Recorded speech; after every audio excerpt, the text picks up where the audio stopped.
Recently, I was speaking to a friend of mine, a legal Cuban immigrant, on the subject of socialism and collectivism versus individualism, and also the monumental leftward ideological push that is currently happening in America right now.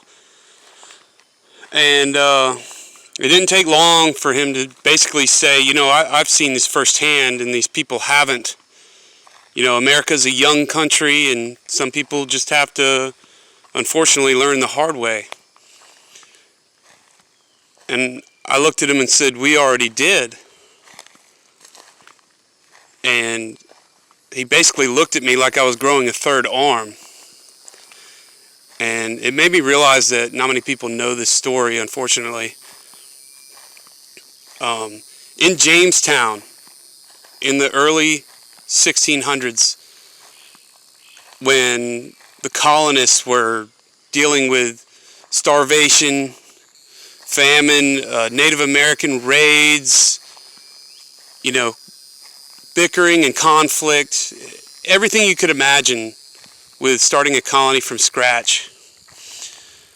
Our farmers put all their grain into a communal stash. We had communal grain.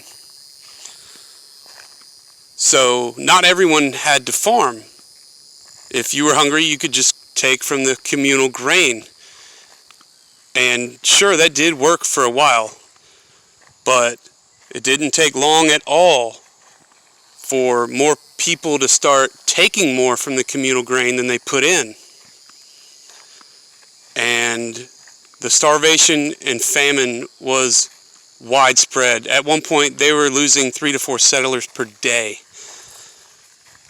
And in 1607, Captain John Smith uttered the famous words, "He who will not work will not eat."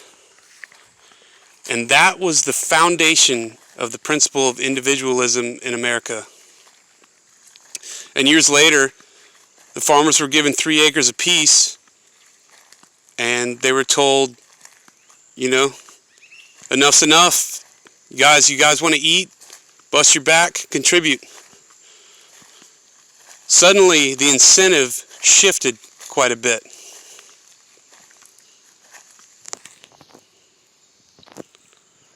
And just as fast as collectivism failed, individualism began to thrive. And guys, I'm not talking about some radical form of individualism where it's totally every man for himself and the truly needy are not cared for. Of course that happened. Conceptually speaking, though, this was the beginning of individualism in America, and it's one of the main reasons why America was founded on individualism. So the truth is, we already know how bad variable forms of collectivism are. Fascism, socialism, communism, or at least we should already know. I'll have a link in the description below of one history site sharing the story. It's a good one. See you soon.